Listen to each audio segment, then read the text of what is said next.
지금 자네 아버지 이름이 뭐라고 했나? 저는 정말이지 믿을 수가 없었습니다. 아니 25년 넘게 가슴속에 묻어놓은 채 점점 잊혀져가는 기억 속에 있던 손자가 갑자기 제 눈앞에 면접을 보러 오게 되다니요. 정말이지 믿을 수가 없었습니다. 하지만 윤기훈, 그 이름은 분명히 우리 아들의 이름이었습니다. 면접 보러 온 그 아이는 분명 우리 손자가 확실하였습니다. 사연 시작하기 전에 무료 공짜인 구독 글자 누르기와 좋아요 따봉 모양 버튼 누르기 한 번씩 눌러주세요. 그래 주시면 나중에 올라오는 좋은 영상들을 가장 빠르게 보실 수 있습니다. 그럼 사연 시작합니다. 새벽 5시 인천공단 쪽방촌의 좁은 방에서 알람 소리가 울렸습니다. 도윤은 눈을 뜨자마자 천장의 곰팡이 자국부터 확인했어요. 어젯밤보다 조금 더 번진 것 같았습니다. 이불은 눅눅했고 벽에는 전기요금 연체 고지서가 빨간 글씨로 경고하듯 붙어 있었죠. 도윤은 침대 옆 바닥에 놓인 낡은 운동화를 신었습니다. 구두는 면접용으로 아껴두어야 했거든요. 세수를 하려고 세면대 앞에 섰을 때 거울 속 자신의 얼굴이 보였어요. 26살 하지만 눈가의 피로는 30이 넘은 사람처럼 깊었습니다. 도윤은 차가운 물로 얼굴을 씻으며 스스로에게 말했어요. 오늘도 버티자. 조금만 더. 새벽 배달 알바는 6시부터 시작이었습니다. 도윤은 헬멧을 쓰고 오토바이에 올라탔어요. 찬바람이 얼굴을 때렸지만 그건 익숙한 고통이었습니다. 첫 번째 배달지는 공단 안쪽의 편의점이었어요. 점장님은 문을 열어주며 따뜻한 커피 한 잔을 건넸습니다. 추운데 고생이네. 오늘도 화이팅. 감사합니다. 도윤은 진심으로 고마웠어요. 이런 작은 친절이 하루를 버티게 만드는 힘이었거든요. 하지만 두 번째 배달지인 사무실 경비실에서는 달랐습니다. 중년 남자가 문을 열더니 짜증스러운 표정으로 말했죠. 왜 이렇게 늦어? 1시간 전에 주문했는데. 죄송합니다. 최대한 빨리 왔습니다. 빨리? 이게 빨리야? 다음부턴 시간 지켜. 도윤은 고개를 숙이고 다시 오토바이에 올랐어요. 가슴속이 답답했지만 표정은 흐트러뜨리지 않았습니다.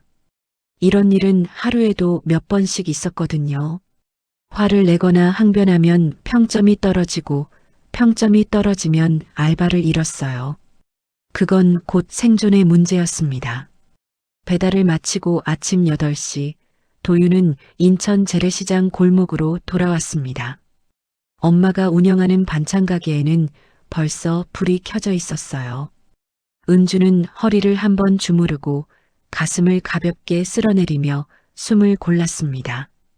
요즘 자주 그런 모습이 보였지만 도윤에게는 절대 내색하지 않았죠. 엄마, 아침 드셨어요? 응, 먹었어. 너 먹어라. 은주는 김이 모락모락 나는 국밥 한 그릇을 밀어줬어요. 도윤은 숟가락을 들며 엄마의 손을 봤습니다. 거칠고 튼 손, 그 손으로 매일 반찬을 만들고 설거지를 하고 아들의 셔츠를 다렸어요. 오늘도 다리 밑판 위에는 면접용 정장이 놓여 있었습니다. 면접 잘 보고 와. 긴장하지 말고. 네, 엄마. 은주는 라디오를 틀었어요. 아침 뉴스가 흘러나왔습니다. 1999년 동해 유통 포항공장 폭발사고 26주기 추모식이 오늘 열립니다. 윤명수 회장이 참석해 희생자 유가족들에게 조의를 표할 예정입니다. 그 순간 은주의 손이 떨렸어요.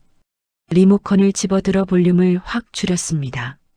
화면 속에는 검은 양복을 입은 노인의 모습이 잠깐 지나갔죠. 도윤은 엄마의 얼굴을 봤어요. 평소와 달리 창백했고 눈빛이 흔들렸습니다. 엄마, 괜찮으세요? 응, 아무것도 아니야.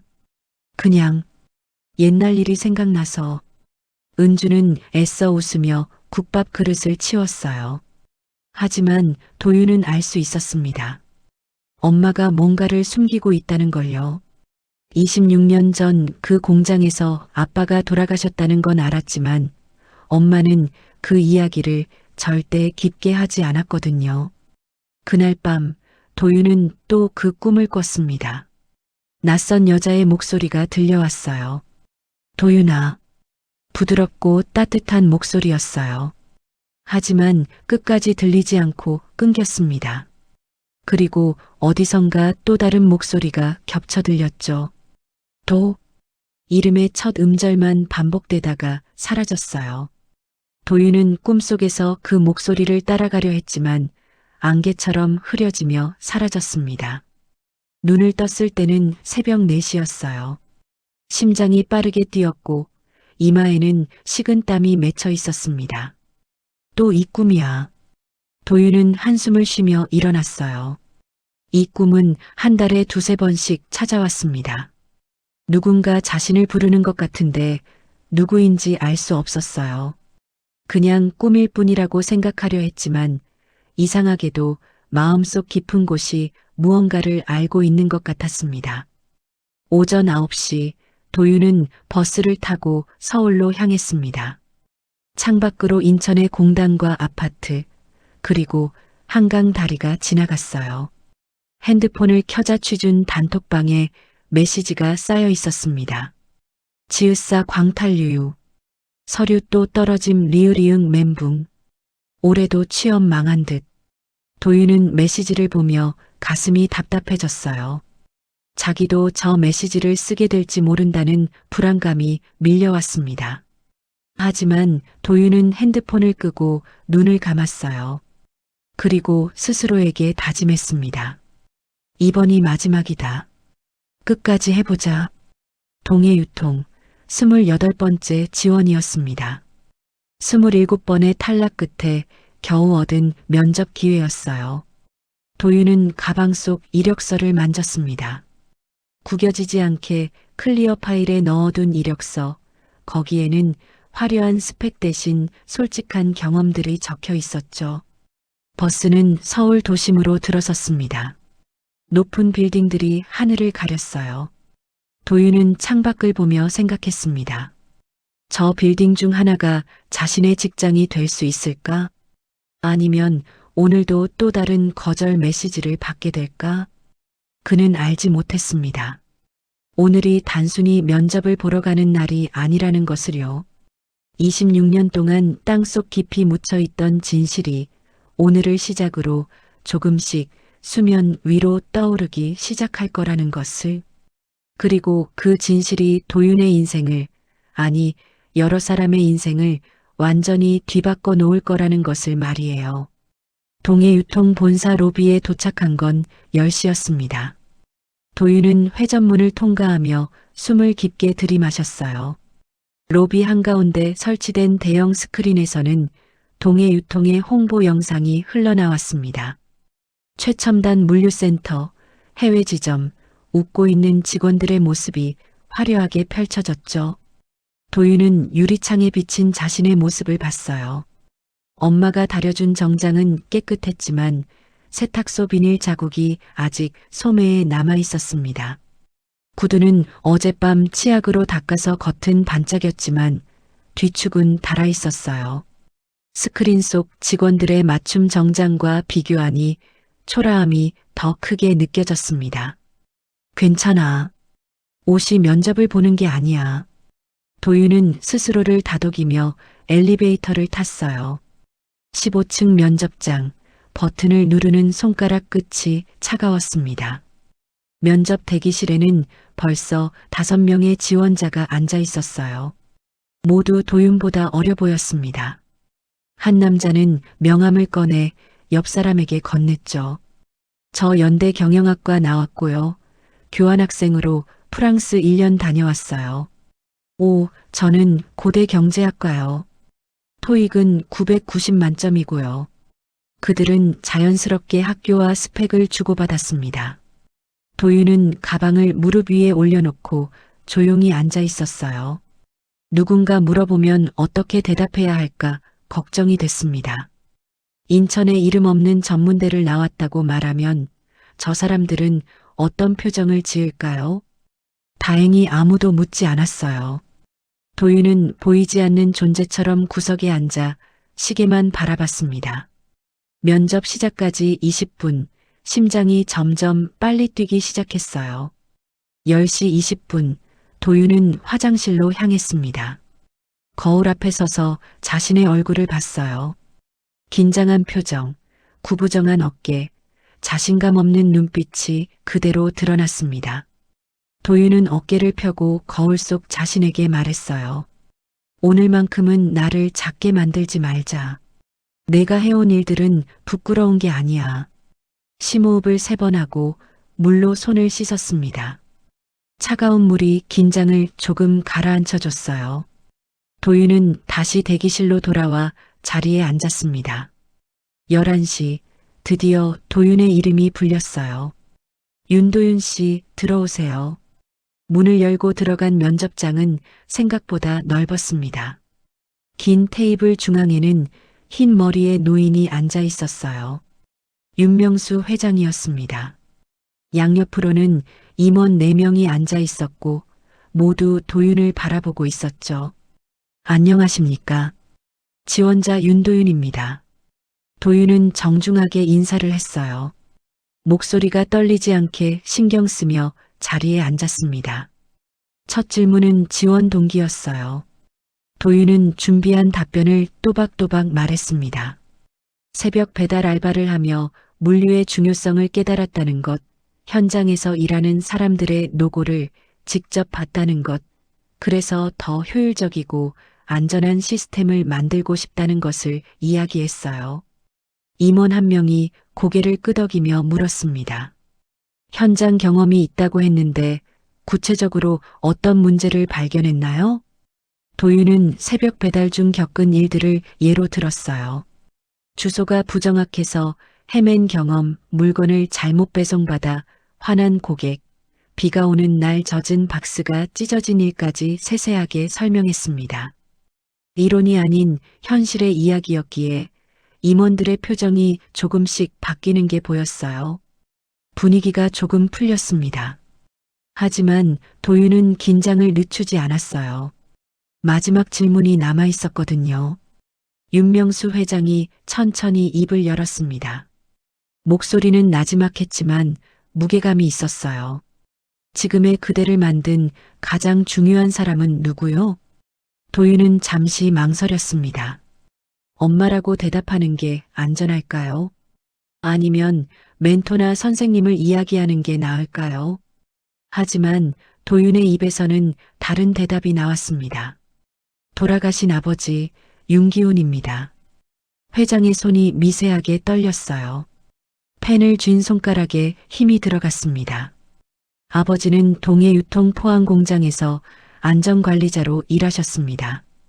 1999년 폭발사고 때 돌아가셨어요. 그 순간 펜이 테이블 위로 떨어졌습니다. 또르르 구르는 소리가 조용한 면접장에 크게 울렸어요. 회장의 얼굴이 하얗게 변했습니다. 주름진 입술이 파르르 떨렸고 눈동자가 크게 흔들렸죠. 임원들도 긴장한 표정으로 회장을 쳐다봤어요. 한 명은 물컵을 집어들었다가 다시 내려놓았습니다. 누군가 기침을 작게 했어요. 어색한 정적이 흘렀습니다. 도윤은 무슨 일이 일어난 건지 알 수 없었어요. 그저 자신이 뭔가 잘못 말한 건 아닌가 불안해졌습니다. 아버지는 끝까지 안전규정을 지키려 하셨다고 들었습니다. 그 점이 제게 큰 가르침이 됐습니다. 저도 아버지처럼 원칙을 지키는 사람이 되고 싶습니다. 회장은 대답하지 않았어요. 그저 도윤의 얼굴을 뚫어지게 바라볼 뿐이었습니다. 마치 오래전 잃어버린 무언가를 다시 찾은 사람처럼 놀람과 혼란과 슬픔이 뒤섞인 표정이었어요. 임원 한 명이 애써 분위기를 바꾸려 했습니다. 네, 알겠습니다. 수고하셨어요. 결과는 일주일 내로 통보하겠습니다. 도윤은 인사를 하고 면접장을 나왔어요. 문을 닫는 순간까지도 회장의 시선이 자신을 따라오는 게 느껴졌습니다. 복도를 걸으며 도윤은 가슴이 두근거렸어요. 좋은 긴장이 아니라 불안한 떨림이었습니다. 대기실로 돌아오자 다른 지원자들이 수군거렸어요. 너 면접 어땠어? 회장님 표정이 이상하던데. 응? 나도 잘 모르겠어. 갑자기 분위기가 이상해졌어. 혹시 내가 뭐 잘못 말한 거 아냐? 도윤은 대답하지 않았습니다. 자신도 이유를 몰랐거든요. 그저 빨리 이곳을 벗어나고 싶었어요. 버스를 타고 인천으로 돌아오는 길, 도윤은 창밖을 멍하니 바라봤습니다. 면접에서의 그 순간이 계속 머릿속을 맴돌았어요. 왜 회장은 저런 표정을 지었을까? 펜을 떨어뜨린 건 우연이었을까? 도윤은 답을 찾을 수 없었습니다. 저녁 7시 집에 도착한 도윤은 반찬 가게로 들어갔어요. 은주는 설거지를 하고 있었습니다. 왔니? 면접 어땠어? 응. 잘 본 것 같기도 하고 아닌 것 같기도 하고. 도윤은 면접장에서 있었던 일을 이야기했어요. 회장이 아버지 이름을 듣고 보인 반응, 그 이상한 분위기, 임원들의 긴장한 얼굴까지 하나하나 설명했습니다. 은주의 손이 멈췄어요. 들고 있던 물컵이 싱크대에 부딪혔습니다. 손가락 끝이 하얗게 질렸죠. 엄마, 그 회사는 느낌이 안 좋다. 은주의 목소리가 떨렸어요. 평소와는 전혀 다른 두려움이 섞인 목소리였습니다. 다른 데 지원하면 안 되겠니? 거기 말고 다른 좋은 회사 많잖아. 엄마, 왜 그래? 무슨 일 있어? 아니, 그냥. 엄마 육감이 그래. 그 회사는 우리랑 안 맞는 것 같아. 도윤은 엄마의 얼굴을 자세히 봤어요. 창백한 얼굴, 떨리는 눈동자, 꽉 담은 입술. 엄마는 뭔가를 알고 있었습니다. 하지만 말하지 않았어요. 엄마, 혹시 그 회사랑 아빠가 아무것도 아니야. 그냥 엄마 걱정이니까 다른 데 알아보렴. 은주는 더 이상 대화하지 않으려는 듯 설거지를 다시 시작했습니다. 도윤은 엄마의 등을 바라보며 알 수 없는 불안감을 느꼈어요. 그날 밤 도윤은 침대에 누워 천장을 바라봤습니다. 회장의 표정, 엄마의 반응, 모든 게 이상했어요. 26년 전 아버지의 죽음과 오늘 면접 사이에 뭔가 연결고리가 있는 것 같았습니다. 하지만 그게 무엇인지는 알 수 없었어요. 도윤은 알지 못했습니다. 윤기훈이라는 이름이 단순한 과거의 기억이 아니라 오랫동안 숨겨져 온 진실의 열쇠라는 것을요. 그리고 그 진실이 이제 곧 수면 위로 떠오르기 시작할 거라는 것을 말이에요. 사흘이 지났습니다. 도윤은 새벽 배달을 마치고 재래시장 골목으로 돌아오고 있었어요. 쓰레기 봉투를 끌고 나오는데 핸드폰이 울렸습니다. 모르는 번호였어요. 여보세요? 윤도윤 씨 맞으십니까? 동해유통 인사팀입니다. 도윤의 심장이 쿵 내려앉았어요. 손에 힘이 풀려 쓰레기 봉투를 놓쳤습니다. 봉투가 바닥에 떨어지며 안에 든 음식물 찌꺼기가 쏟아졌어요. 최종 합격을 축하드립니다. 다음 주 월요일 오전 9시까지 본사로 출근해 주시기 바랍니다. 아, 네, 감사합니다. 전화를 끊은 도윤은 그 자리에 멍하니 서 있었어요. 합격이라는 말이 실감나지 않았습니다. 28번째 지원 끝에 얻은 기회였어요. 옆 가게 아저씨가 다가왔습니다. 도윤아, 무슨 일이야? 얼굴이 왜 그래? 합격했어요. 동해유통에 합격했어요. 순식간에 시장 사람들이 몰려들었어요. 떡볶이 가게 할머니, 과일 가게 아주머니, 생선 가게 아저씨까지 모두 박수를 쳤습니다. 역시 은주 아들은 다르네. 고생한 보람이 있구나. 축하해. 도윤은 웃으며 고개를 숙였어요. 하지만 가슴 한편에는 묘한 불안감이 자리 잡고 있었습니다. 저녁 반찬 가게에서는 소박한 합격 파티가 열렸어요. 은주가 직접 만든 잡채와 불고기, 시장 사람들이 가져온 과일과 음료수가 작은 테이블을 가득 채웠습니다. 하지만 은주의 눈빛에는 축하보다 걱정이 더 짙게 배어 있었어요. 도윤아, 정말 거기 다녀야겠니? 엄마, 이번이 마지막 기회일지도 몰라. 해볼게. 은주는 더 이상 말하지 않았습니다. 그저 아들의 손을 꽉 잡았을 뿐이에요. 월요일 아침 도윤은 중고로 산 검은색 구두를 신었습니다. 일주일 전 세탁소에서 맡긴 정장은 깨끗하게 다려져 있었어요.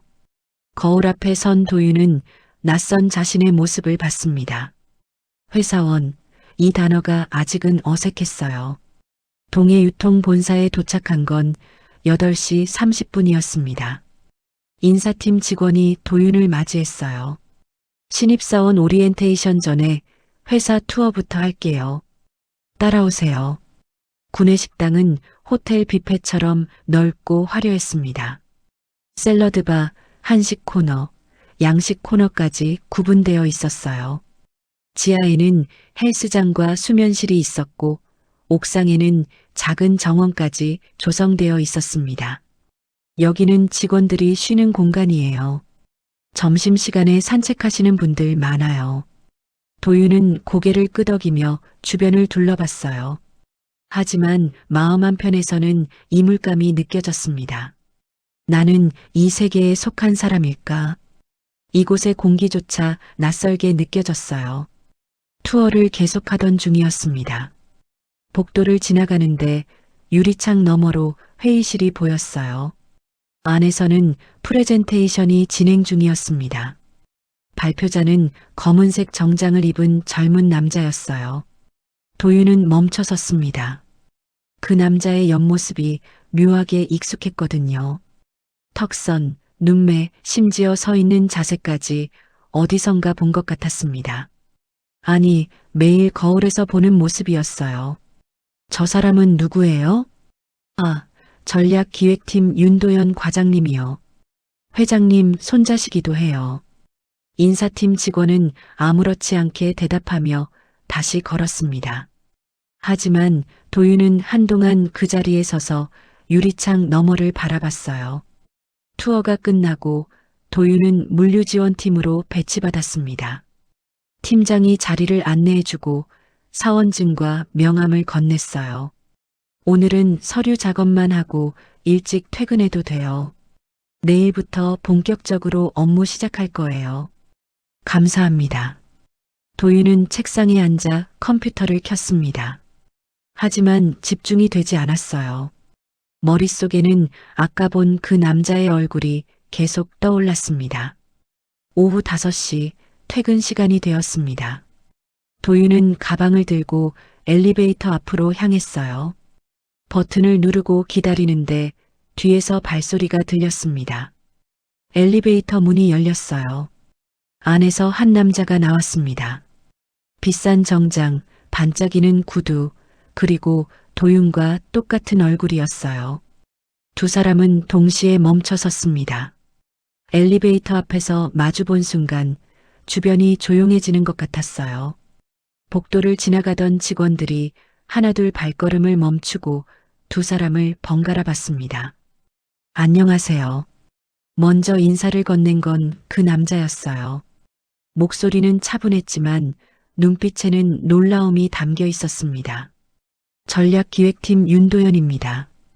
물류지원팀 신임 윤도윤입니다. 악수를 나누는 순간 도윤은 묘한 감각을 느꼈어요. 낯선 사람인데 익숙한 느낌, 처음 만났는데 오래 알고 지낸 것 같은 편안함이었습니다.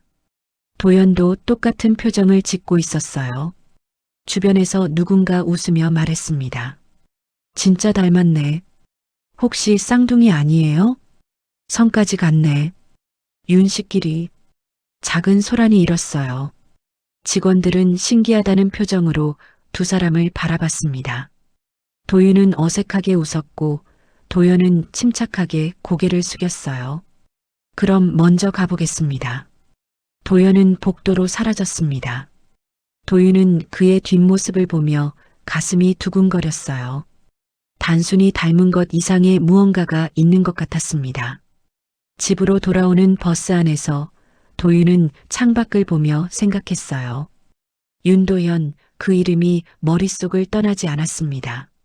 저녁 반찬 가게에서 도윤은 엄마에게 오늘 있었던 일을 이야기했어요. 엄마, 회사에 나랑 똑같이 생긴 사람이 있어. 이름도 비슷해. 윤도현이래. 은주의 손이 멈췄습니다.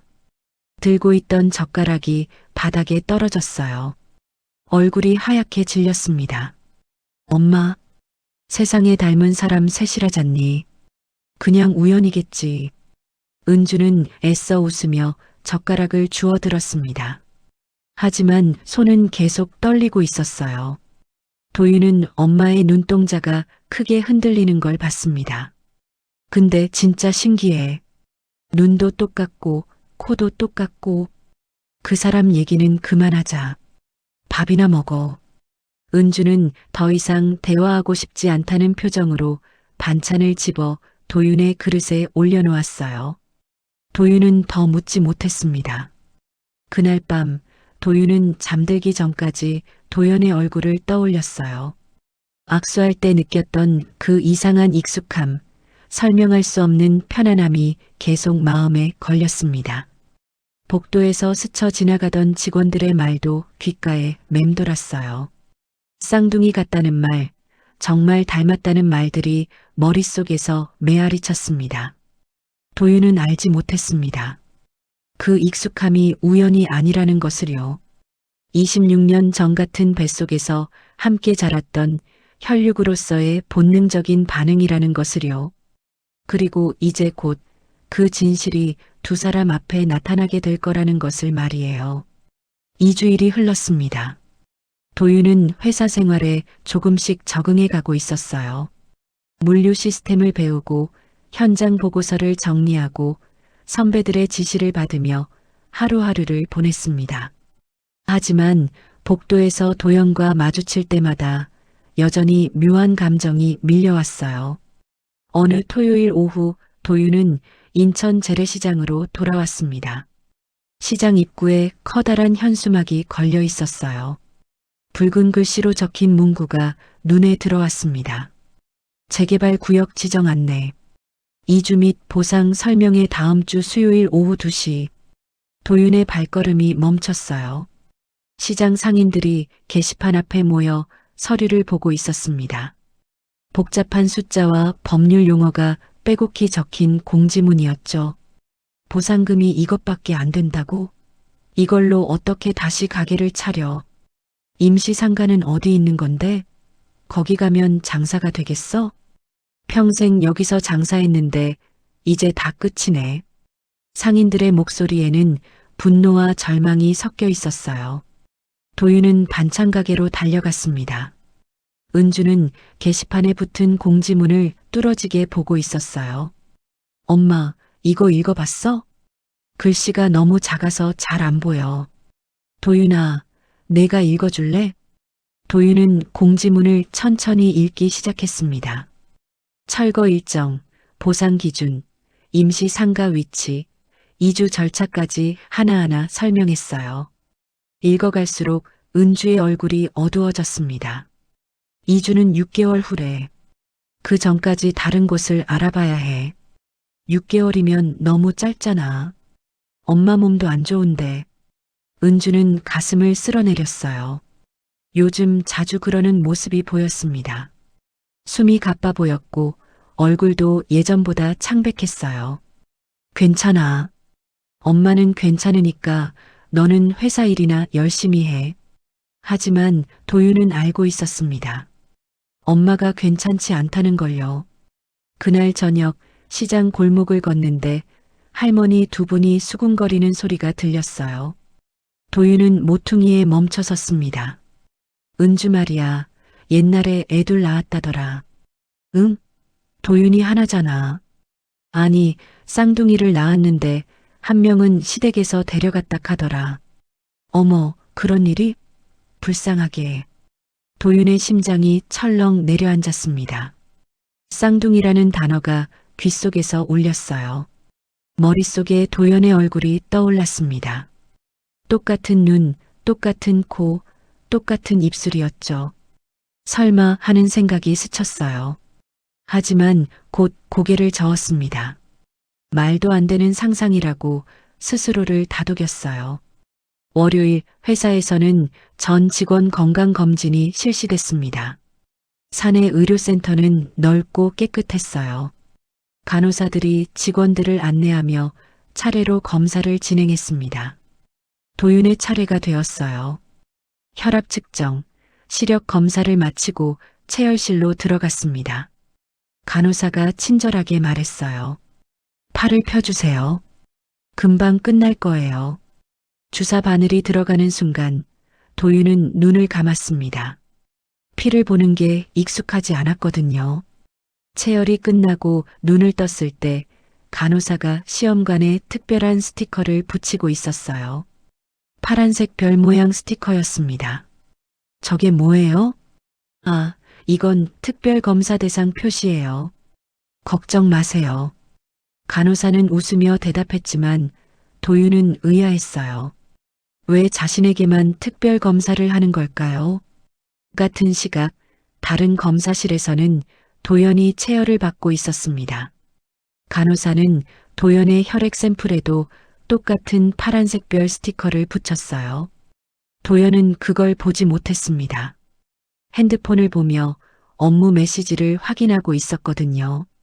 점심시간, 도윤은 구내식당에서 밥을 먹으며 핸드폰을 켰어요. 회사 익명 게시판에 새 글이 올라와 있었습니다. 제목 회장님이 숨겨진 자식 찾으신다는 소문 들었어요? 본문 친한 선배가 비서실에서 들었다는데 회장님이 오래전 헤어진 자식을 찾고 계신데요. DNA 검사까지 한다는 얘기도 있고 혹시 아시는 분? 댓글들이 달려 있었어요. 헐 대박. 설마 드라마도 아니고. 근데 신입 중에 회장 손자랑 똑같이 생긴 사람 있던데. 물류팀 그 신입 말하는 거야? 도윤은 숟가락을 놓았습니다. 손이 떨렸어요. 설마 하는 생각이 점점 커졌습니다. 하지만 믿을 수 없었어요. 그냥 터무니없는 소문일 거라고 애써 생각했습니다. 그날 오후 회장실에서는 윤명수가 비서실장을 불러들였습니다. 책상 위에는 오래된 서류 뭉치가 놓여 있었어요. 1999년 산부인과 기록을 다시 확인하게. 그리고 포항공장 사고 당시 직원 명단도 가져오게. 알겠습니다, 회장님. 비서실장이 나간 뒤 회장은 창밖을 바라봤습니다. 26년 전 그날이 떠올랐어요. 폭발 사고 소식을 듣고 병원으로 달려갔던 날 며느리가 쌍둥이를 낳았다는 걸 알게 된 날이었습니다.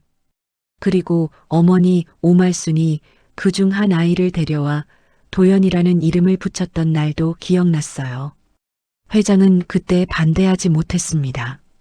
어머니의 강한 의지 앞에서 침묵했던 자신이 부끄러웠어요. 이틀 후 비서실장은 포항까지 내려갔습니다. 26년 전 산부인과는 이제 다른 병원으로 바뀌어 있었어요. 하지만 기록 보관실은 그대로 남아 있었습니다. 먼지가 쌓인 서류함을 뒤지며 비서실장은 1999년 출산 기록을 찾았어요. 누렇게 바랜 종이에 적힌 글자들이 선명했습니다. 산모 이름 이은주, 출산 날짜 1999년 7월 15일, 출산 결과 남아 쌍둥이, 자연분만, 비고 일란성 쌍둥이. 비서실장의 손이 떨렸어요. 이은주, 그 이름은 도윤이 면접 때 말한 어머니의 이름이었습니다. 그리고 쌍둥이라는 단어가 모든 걸 설명하고 있었어요. 서울로 돌아온 비서실장은 곧장 회장실로 향했습니다.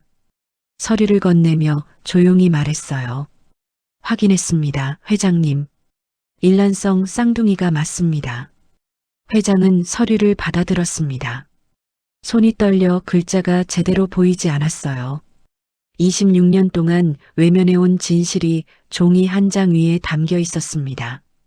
건강검진 혈액 샘플, 두 사람 것을 비교 분석하기에 최대한 빨리.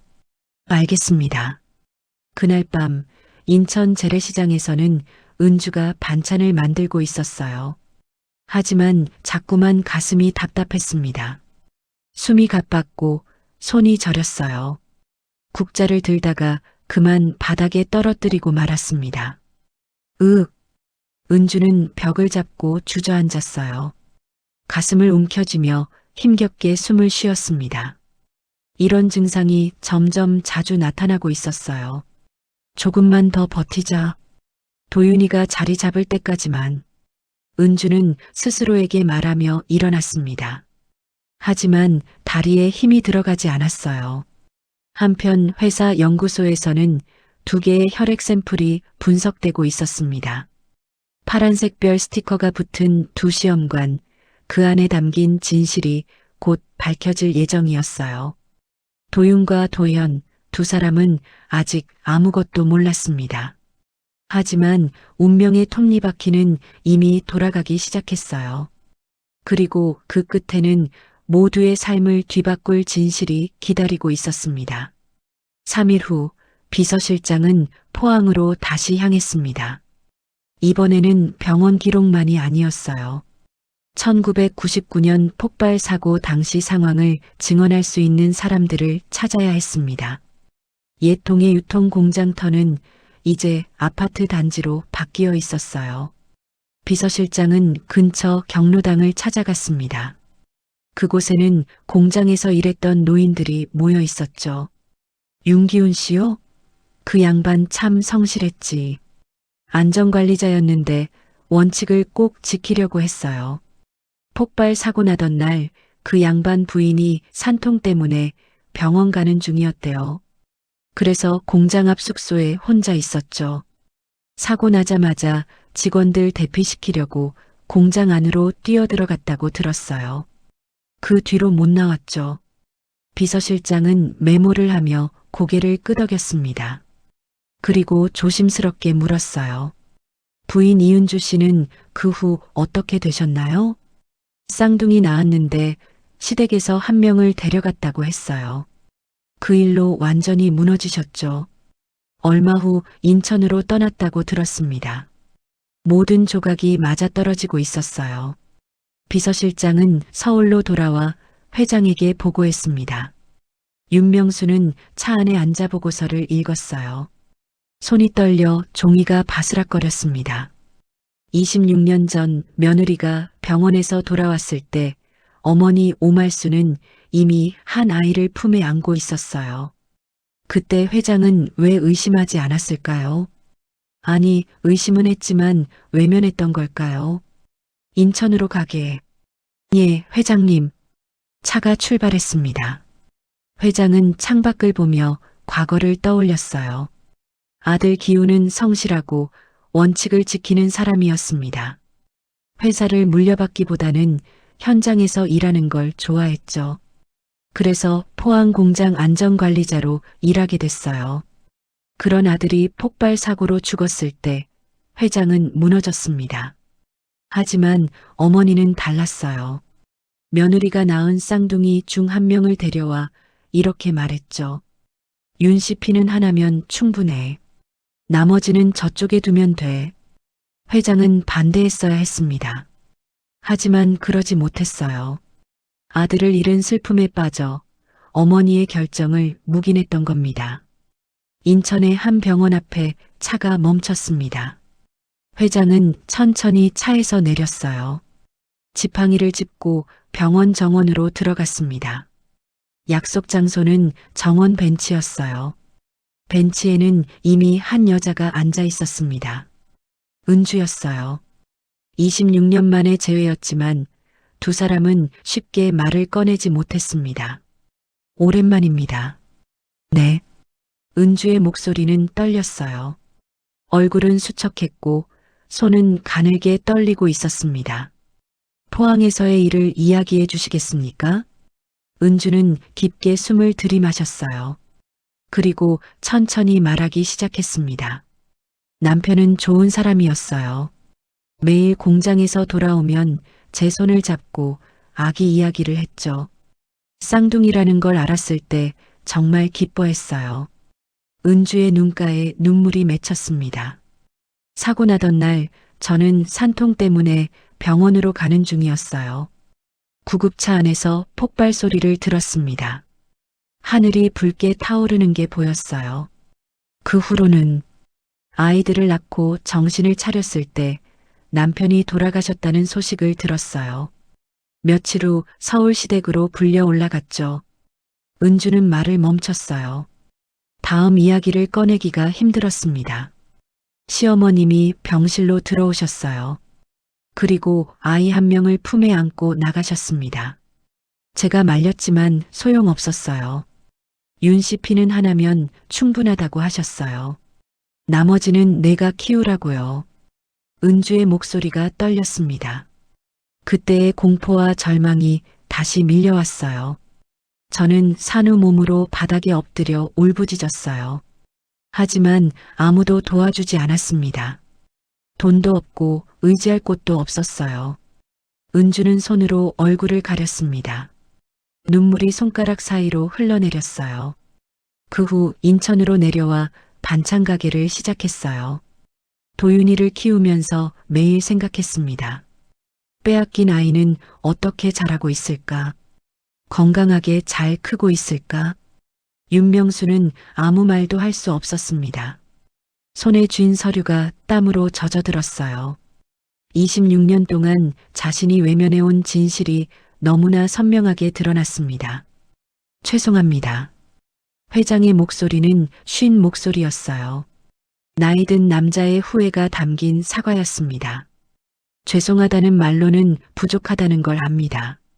하지만 이제라도 바로잡고 싶습니다. 은주는 고개를 들었어요.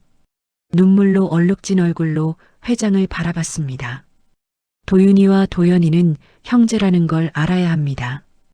더 이상 진실을 숨길 수 없어요. 두 아이가 알게 되면 어떻게 될까요? 혼란스러울 겁니다. 하지만 그들에게는 진실을 알 권리가 있어요. 병원 정원의 벤치에서 두 사람은 오랫동안 앉아 있었습니다. 지나간 26년의 무게가 그곳에 내려앉아 있었어요. 그날 밤 회장은 집으로 돌아왔습니다. 거실에는 어머니 오말순이 앉아 있었어요. 회장은 서재로 그녀를 불렀습니다.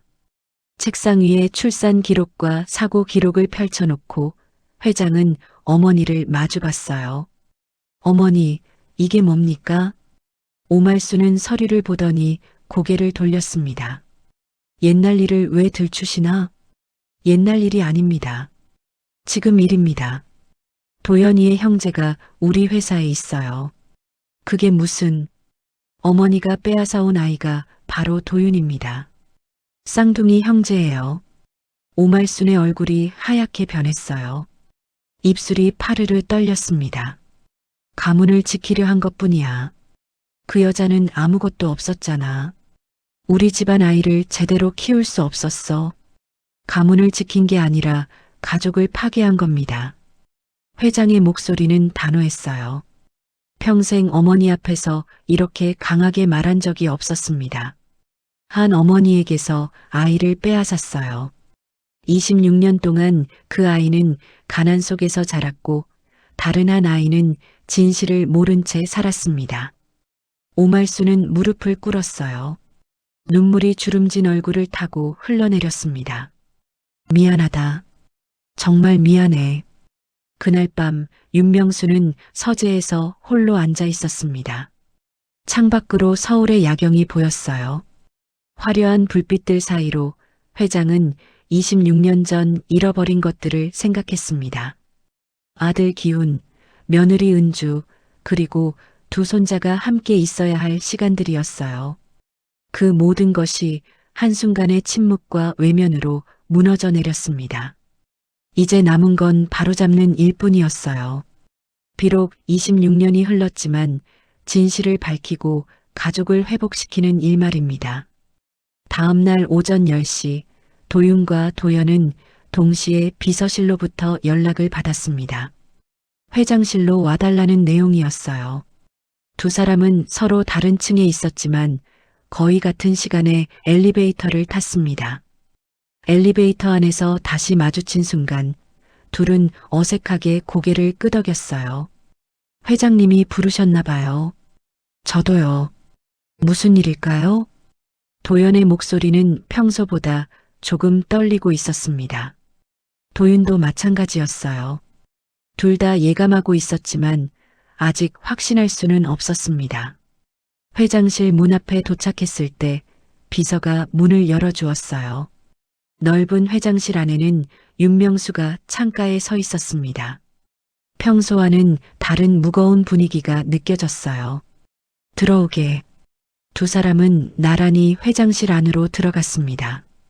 책상 위에는 두 개의 하얀 봉투가 놓여 있었어요. 도윤은 심장이 빠르게 뛰는 걸 느꼈습니다. 회장은 천천히 책상으로 다가와 앉았어요. 떨리는 손으로 봉투 하나를 집어들었습니다. 봉투를 뜯는 소리가 조용한 방 안에 크게 울렸어요. 이 결과를 보기 전에 먼저 이야기할 게 있네. 회장의 목소리는 쉰 듯했습니다. 평생 사업가로 살며 단련된 목소리가 아니었어요. 그저 한 노인의 떨리는 목소리였습니다. 너희 둘은 형제야. 순간 시간이 멈춘 것 같았어요. 도윤은 귀를 의심했습니다. 방금 들은 말이 현실인지 꿈인지 분간이 되지 않았어요. 도연은 책상을 움켜쥐며 입을 열었습니다. 무슨 말씀이십니까? 일란성 쌍둥이다. 너희 둘은 1999년 7월 15일 같은 날 같은 시간에 태어났어. 회장은 봉투에서 서류를 꺼내 책상 위에 펼쳤어요. DNA 검사 결과지였습니다. 유전자 일치율 99.99%. 일란성 쌍둥이에게서만 나오는 수치지. 도윤은 서류를 내려다봤어요. 숫자와 그래프가 선명하게 보였지만 머릿속은 하얗게 비어 있었습니다. 26년 동안 혼자라고 믿었던 자신에게 갑자기 형제가 생긴 거예요. 도연은 뒤로 비틀거렸습니다. 의자를 잡고 겨우 중심을 잡았어요. 장난하지 마십시오, 아버지. 이게 무슨... 나는 내 아버지가 아니다. 회장의 말에 도연은 완전히 얼어붙었습니다. 나는 내 할아버지야. 너희 아버지는 윤기훈, 내 아들이었지. 1999년 동해 유통 포항공장 폭발 사고로 돌아가셨어. 도윤의 가슴이 무너져 내렸어요. 아버지 윤기훈, 자신이 평생 자랑스럽게 생각했던 그 이름이 도연의 아버지이기도 했다는 사실이 믿기지 않았습니다. 어머니 이은주 씨는 그날 쌍둥이를 낳으셨어. 하지만 우리 집안에서 한 아이를 데려왔지. 회장의 목소리가 점점 작아졌어요. 부끄러움과 후회가 묻어났습니다. 도연이, 내가 그 아이였어.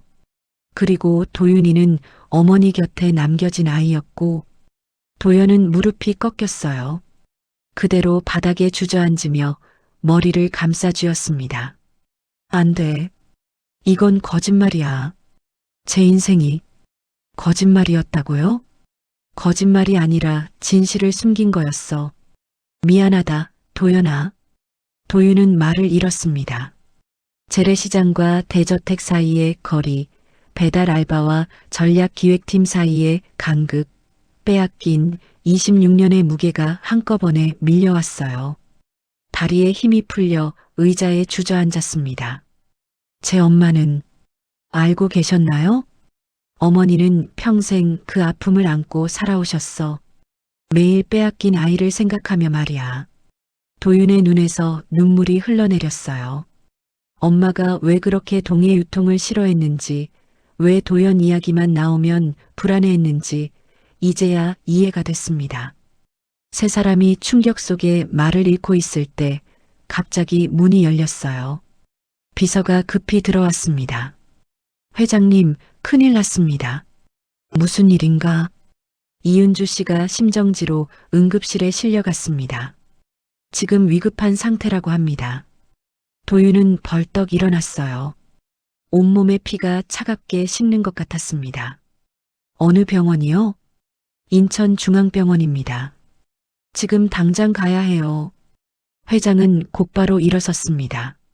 내 차를 쓰게. 빨리 가자. 세 사람은 회장의 차를 타고 인천으로 향했습니다. 차 안은 침묵으로 가득했어요.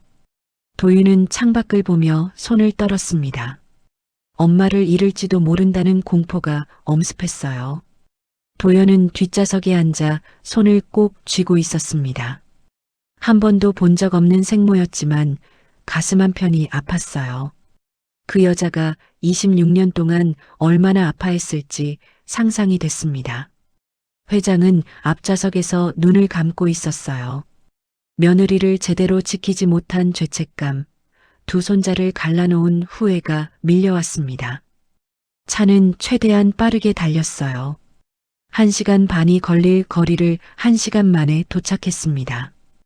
응급실 앞에는 빨간 불이 켜져 있었어요. 수술 중이라는 표시였습니다. 도윤은 응급실 문 앞에서 멈춰 섰어요. 들어갈 수 없었습니다. 잠시 후 의사가 나왔어요. 녹색 수술복을 입은 의사의 표정은 심각했습니다. 보호자분이십니까? 네, 저 아들입니다. 환자분의 상태가 좋지 않습니다. 신부전과 신부전이 동시에 악화됐어요. 지금 응급 처치를 하고 있지만 수술과 집중 치료가 필요합니다. 얼마나 걸릴까요? 최소 3개월은 입원 치료를 받아야 할 겁니다. 비용도 상당히. 비용은 제가 부담하겠습니다. 회장이 앞으로 나섰어요. 의사는 회장을 보더니 고개를 끄덕였습니다. 알겠습니다. 최선을 다하겠습니다. 의사가 들어간 뒤 세 사람은 응급실 유리창 앞에 섰어요. 안에는 수많은 기계에 둘러싸인 은주가 누워 있었습니다. 창백한 얼굴, 가느다란 호흡이었어요. 도윤은 유리창에 손을 댔습니다. 엄마의 모습을 보며 눈물을 흘렸어요. 옆에서는 도연이 조용히 서 있었습니다. 처음 보는 생모의 모습이었지만 가슴이 먹먹했어요. 회장은 조금 떨어진 곳에 서서 며느리를 바라봤습니다. 26년 동안 고통 속에 살게 만든 자신이 부끄러웠어요. 처음으로 한 화면에 모인 이 가족은 아직 서로를 가족이라 부를 준비가 되어 있지 않았습니다. 하지만 운명은 그들을 이곳에 함께 세워놓았어요. 그리고 이제 그들은 선택해야 했습니다. 과거의 상처를 안고 흩어질 것인가 아니면 함께 미래를 만들어갈 것인가를 말이에요. 2주일이 지났습니다. 은주의 상태는 조금씩 안정되어 일반 병실로 옮겨졌어요. 여전히 몸은 약했지만 의식은 또렷해져 두 아들과 대화를 나눌 수 있게 됐습니다. 도윤은 매일 병원에 들렀어요. 회사를 마치면 곧장 인천으로 달려갔습니다. 밤늦게까지 간호를 하다가 의자에 앉은 채 졸기도 했어요. 어느 날은 고개를 떨구고 자다가 엄마가 깨워줬습니다. 도윤아, 집에 가서 자렴. 엄마는 괜찮아. 아니에요. 여기 있을게요. 도윤은 엄마의 손을 꼭 잡았습니다. 26년 동안 단 한 번도 놓치지 않았던 손이었어요. 도연도 병원에 왔습니다. 처음에는 어색했어요. 문 앞에서 한참을 망설이다가 노크를 했죠. 병실 문이 열리고 은주와 눈이 마주쳤습니다. 들어오렴. 은주의 목소리는 떨렸어요. 도연은 천천히 병실로 들어와 침대 옆에 섰습니다. 무슨 말을 해야 할지 몰랐어요. 앉아. 도연은 의자에 앉았습니다. 가방에서 사과 한 봉지를 꺼냈어요. 이거 드시라고요. 고맙구나. 은주는 웃었습니다. 26년 만에 본 아들이었어요.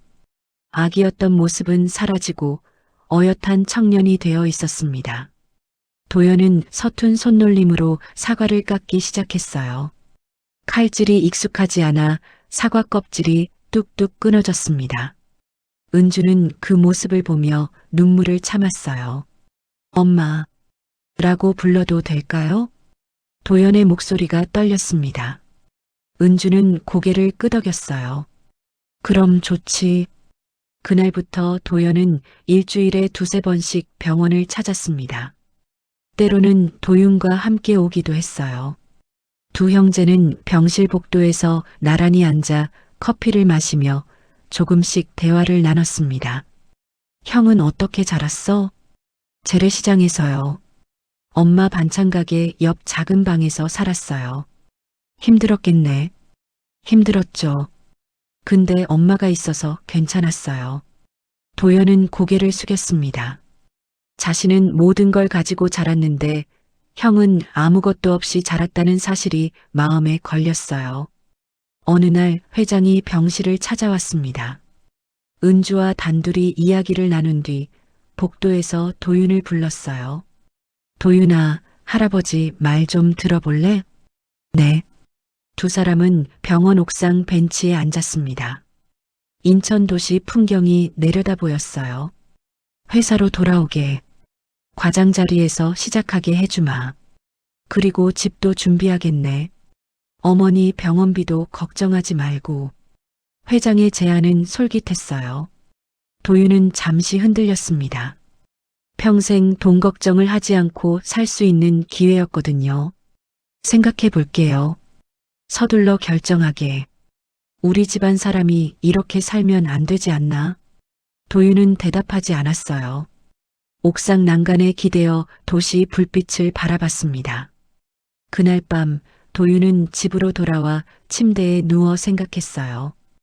회장의 제안을 받으면 편해질 겁니다. 하지만 그건 또 다른 빚진 삶이 될 거예요. 평생 특혜를 받은 사람으로 살게 되는 거죠. 아니야. 난 내 힘으로 쌓고 싶어. 도윤은 결심했습니다. 이틀 후 도윤은 회장실을 찾아갔어요. 회장은 창가에 서서 서울 풍경을 보고 있었습니다. 할아버지, 결정했어요. 그래, 말해보게. 퇴사하겠습니다. 회장은 돌아섰어요. 놀란 표정이었습니다. 뭐라고? 저는 제 힘으로 다시 시작하고 싶어요. 다음 공채 때 블라인드로 들어올게요. 제 이름도 배경도 가리고요. 그게 무슨 소리냐? 넌 우리 집안 사람이야. 그래서 더 그래야 해요. 제가 특혜로 들어왔다는 소문이 돌면 회사 직원들이 뭐라고 하겠어요? 저도 싫고 회사에도 안 좋아요. 회장은 책상을 손으로 쳤어요. 분노가 올라왔습니다. 고집이 세구나. 아버지를 닮은 것 같아요. 아버지도 원칙을 지키는 사람이었잖아요. 그 말에 회장은 할 말을 잃었습니다. 기훈의 모습이 떠올랐어요. 아들도 똑같이 고집이 셌습니다. 알았네. 하지만 후회하지 말게. 후회 안 해요. 이게 제가 선택한 길이니까요. 도윤은 인사를 하고 회장실을 나왔습니다. 가슴이 후련했어요. 도연은 형의 선택을 듣고 찾아왔어요. 병원 옥상에서 두 형제는 마주 앉았습니다. 형, 진짜 퇴사하는 거야? 응. 내 힘으로 다시 시작하고 싶어. 나는. 형이 부럽다. 도윤은 고개를 갸우뚱했어요. 내가 뭐가 부러워? 나는 평생 누가 깔아준 길만 걸어왔어. 학교도 회사도 모든 게 정해져 있었지. 사람들은 날 보고 부럽다고 했는데 사실 나는 형이 부러워. 도연의 목소리가 떨렸어요. 형은 스스로 선택할 수 있잖아. 나는 한 번도 내 인생을 내가 정해본 적이 없어. 도윤은 동생의 어깨에 손을 올렸습니다. 지금부터라도 정하면 되지. 우리 함께 뭔가 해보는 거 어때? 함께? 응. 재래시장 재개발 문제 있잖아. 우리가 해결책을 만들어 보자. 두 형제는 그날부터 함께 움직이기 시작했어요. 인천 재래시장을 찾아가 상인들을 만났습니다. 할머니, 할아버지들의 이야기를 들으며 메모했어요. 재개발하면 우린 어디 가서 장사해? 보상금으로는 다른 데 가게 못 차려. 평생 여기서 살았는데 이제 다 끝이네. 도윤과 도연은 상인들의 목소리를 하나하나 기록했습니다. 그리고 회사로 돌아가 자료를 정리하기 시작했어요. 밤늦은 사내 회의실, 두 형제는 노트북 앞에 앉아 기획안을 만들었습니다. 이렇게 하면 어떨까? 재래시장을 물류 거점으로 활용하는 거야. 좋아. 그리고 노인 일자리도 만들고 엄마 반찬을 브랜드로 만들어서 유통하면 어때? 대박인데? 그거 진짜 괜찮을 것 같아. 두 사람은 밤새 작업했어요. 파워포인트 자료를 수정하고 숫자를 계산하고 실현 가능성을 검토했습니다. 새벽 4시 도연이 기지개를 켰어요. 형, 우리 진짜 형제 맞는 것 같아. 생각하는 게 똑같네. 그러게. 신기하지? 두 사람은 웃었습니다. 처음으로 가족이자 동료로서 같은 목표를 향해 서 있었어요. 일주일 후 은주는 완전히 회복했습니다. 병실에서 두 아들이 만든 기획안을 봤어요. 우리 아들들이 이렇게 훌륭한 걸 만들었구나. 엄마, 이거 회사에 제안할 거예요. 시장도 살리고 회사에도 도움이 되는 방법이에요. 은주는 두 아들의 손을 잡았습니다. 한 손에는 도윤, 다른 손에는 도연이 있었어요. 고맙다, 너희들. 이제 두 청년은 과거의 피해를 탓하는 대신 그 피해 위에 새로운 길을 깔아보려 했습니다. 빼앗긴 26년은 돌아오지 않지만 남은 시간은 함께 만들어갈 수 있었어요. 3개월이 흘렀습니다. 동해유통은 공식적으로 블라인드 채용 도입을 발표했어요. 회장이 직접 기자회견에 나서 새로운 채용 방침을 설명했습니다. 우리는 이제 이름도 학력도 배경도 보지 않겠습니다. 오직 실력과 열정으로만 평가하겠습니다. 언론은 이 소식을 크게 다뤘어요. 재벌가의 파격적인 결정이라며 주목했습니다. 회사 내부에서는 찬반 논란이 있었지만 회장의 의지는 확고했어요. 도윤은 다시 취준생 신분이 됐습니다. 인천 쪽방촌의 좁은 방에서 아침마다 알람 소리에 일어났어요. 하지만 이번에는 달랐습니다. 목표가 분명했거든요. 서류를 준비하고 필기 시험을 봤습니다. 실무 과제가 나왔을 때 도윤은 재래시장 상생 모델을 사례로 들어 답안을 작성했어요. 직접 경험한 현장의 목소리, 상인들과 나눈 대화, 구체적인 해결 방안까지 상세하게 썼습니다. 면접 날 도윤은 또다시 동해유통 본사 로비에 섰어요. 하지만 이번에는 떨리지 않았습니다. 자신이 해온 일들에 대한 확신이 있었거든요. 최종 발표 날이 다가왔습니다. 회사 대강당에는 지원자들이 모여 있었어요. 도윤도 그중 한 명이었습니다. 무대 위로 회장이 올라왔어요. 이번 공채는 완전한 블라인드로 진행됐습니다. 저도 최종 발표 전까지 합격자가 누군지 몰랐습니다. 회장은 봉투를 열었어요. 스크린에 숫자가 떴습니다. 수석 합격자 2025-31번. 도윤은 가슴이 두근거렸어요. 자신의 응시 번호였습니다. 주변에서 박수가 터져 나왔어요. 도윤은 자리에서 일어나 무대로 향했습니다. 회장과 악수를 나누는 순간 두 사람의 눈이 마주쳤어요. 회장의 눈가에 눈물이 맺혔습니다. 하지만 아무 말도 하지 않았어요. 그저 손을 꽉 잡았을 뿐이었습니다. 축하하네. 감사합니다. 도윤은 당당하게 대답했어요. 이번에는 특혜가 아니었습니다. 자신의 실력으로 얻은 자리였어요. 일주일 후 이사회가 열렸습니다. 도윤과 도연이 함께 준비한 재래시장 상생안을 발표하는 날이었어요. 회의실에는 임원들이 빼곡히 앉아 있었습니다. 도연이 먼저 발표를 시작했어요. 인천 재래시장 재개발 지역을 동해유통 로컬 물류 거점으로 활용하는 방안을 제안합니다. 스크린에 그래프와 사진이 나타났어요. 시장 상인들의 모습, 낡은 건물들, 그리고 새로운 설계도가 차례로 펼쳐졌습니다. 도윤이 이어받았습니다. 상인들에게는 적절한 보상과 함께 새로운 일자리를 제공합니다. 경로당과 연계한 도시락 센터를 만들어 노인 일자리도 창출하고요. 이은주 반찬을 브랜드화해서 전국 유통망에 올릴 예정입니다. 지역 경제 활성화와 회사 이익을 동시에 달성할 수 있어요. 임원들이 질문을 쏟아냈습니다. 수익성은 어떻게 되는지, 실현 가능성은 있는지, 리스크는 무엇인지 꼬치꼬치 따졌어요. 도윤과 도연은 하나하나 답변했습니다. 숫자로 증명하고 사례로 설명하고 계획을 구체적으로 보여줬어요. 2시간 동안 이어진 질의응답 끝에 회의실은 조용해졌습니다. 회장이 천천히 입을 열었어요. 이 안건 시범사업으로 추진합시다. 박수가 터져 나왔습니다. 도윤과 도연은 서로를 보며 미소 지었어요. 그로부터 2개월 후 은주는 모든 치료를 마쳤습니다. 심장 수술도 성공적이었고 신장 기능도 회복됐어요. 회복병동에서 일반 병실로 그리고 마침내 퇴원 날이 왔습니다. 병원 앞에는 도윤과 도연이 함께 기다리고 있었어요. 은주는 두 아들의 손을 잡고 차에 올랐습니다. 차는 인천으로 향했어요.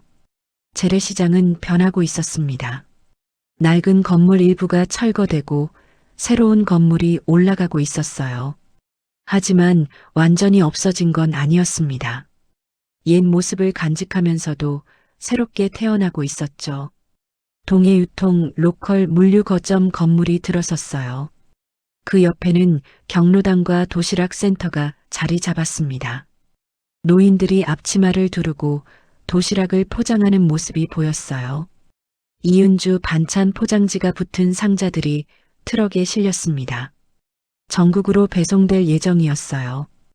은주는 그 모습을 보며 눈물을 흘렸습니다. 우리 작은 반찬 가게가 이렇게 되다니. 엄마가 잘 만들었으니까요. 도윤이 엄마의 어깨를 안았어요. 도연도 옆에서 미소 지었습니다. 어느 토요일 오후 한 무리의 사람들이 포항으로 향했습니다. 은주, 도윤, 도현 그리고 윤명수와 오말순이었어요. 5명이 함께 차를 타고 가는 건 처음이었습니다. 1999년 폭발 사고가 있었던 공장터에는 작은 추모공원이 조성되어 있었어요. 나무들이 심어져 있고 벤치가 놓여 있었습니다. 공원 중앙에는 검은 대리석 비석이 세워져 있었어요. 비석에는 희생자들의 이름이 새겨져 있었습니다. 그 중에는 윤기훈이라는 이름도 있었어요. 도윤은 비석 앞에 무릎을 꿇었습니다. 도연도 옆에 무릎을 꿇었어요. 두 형제는 처음으로 아버지 앞에 함께 섰습니다. 아버지, 저희 이제 만났어요. 형제였어요. 도윤의 목소리가 떨렸습니다. 늦었지만 이제라도 함께 있을게요. 은주는 뒤에서 두 아들을 바라봤어요. 눈물이 멈추지 않았습니다. 윤명수는 며느리의 어깨에 손을 올렸어요. 미안하오. 정말 미안하오. 이제 됐어요. 아이들이 함께 있으니까요. 오말수는 비석 앞에 꽃을 놓고 절을 했습니다. 주름진 얼굴에 후회가 깊게 새겨져 있었어요. 추모를 마치고 5사람은 공원 벤치에 앉았습니다. 사진사가 다가왔어요. 가족사진 찍어드릴까요? 네, 부탁드립니다. 5사람이 일어나 비석 앞에 섰습니다. 뒷줄에는 윤명수와 오말순, 앞줄에는 은주와 두 아들이 섰어요. 사진사가 카메라를 들었습니다. 자, 하나, 둘, 셋. 그 순간 도윤은 도연의 어깨에 팔을 올렸어요. 도연도 형의 허리에 손을 올렸습니다. 은주는 두 아들의 손을 꼭 잡았어요. 셔터가 눌렸습니다. 26년 만에 완성된 가족 사진이었어요. 사진 속에는 5명이 있었습니다. 지난날의 죄책감과 후회를 아는 노인 2명, 오랜 고통을 견딘 어머니 1명, 그리고 뒤늦게 형제가 된 2 청년이었어요. 완벽한 가족은 아니었습니다. 여전히 서먹한 순간도 있었고 어색한 침묵도 있었어요. 하지만 그들은 함께 있기로 선택했습니다. 잃어버린 26년은 아무도 돌려줄 수 없었어요. 하지만 남은 시간만큼은 이들이 함께 채워갈 수 있었습니다. 포항의 하늘은 맑았어요. 공원 나무 사이로 바람이 불어왔습니다. 도윤은 형제의 어깨를 안은 채 하늘을 올려다봤어요. 그리고 마음속으로 말했습니다. 아버지, 저희 이제 괜찮아요. 함께 잘 살아갈게요. 시청자님들, 오늘 사연도 잘 보셨나요? 오늘은 출생의 비밀을 가졌던 가족들이 긴 시간을 지나 다시 뭉치고 다시 3대가 모인 가족으로서 살아가는 정말 아름다운 사연이었던 것 같습니다. 끝나기 전 무료 공짜인 구독 글자 누르기과 좋아요 따봉 모양 버튼 누르기 한 번씩 눌러주세요. 그래 주시면 나중에 올라오는 다른 좋은 영상들을 가장 빠르게 보실 수 있습니다. 그리고 지금 화면에 추천 영상으로 떠 있는 저의 다른 영상들도 클릭해서 보시면 정말 몰입해서 보실 수 있는 좋은 내용의 사연들이니 클릭해서 보셔보셔요. 감사합니다. 또 로고 같은 것을 클릭하시면 저의 채널을 구독할 수 있는 것들이 나올 것입니다. 그렇게 구독해 주셔도 좋지만 구독, 좋아요 버튼 누르시는 게 더 빠르시고 더 간편하십니다. 그럼 다음에 또 좋은 영상을 올려드리며 뵙겠습니다. 감사합니다.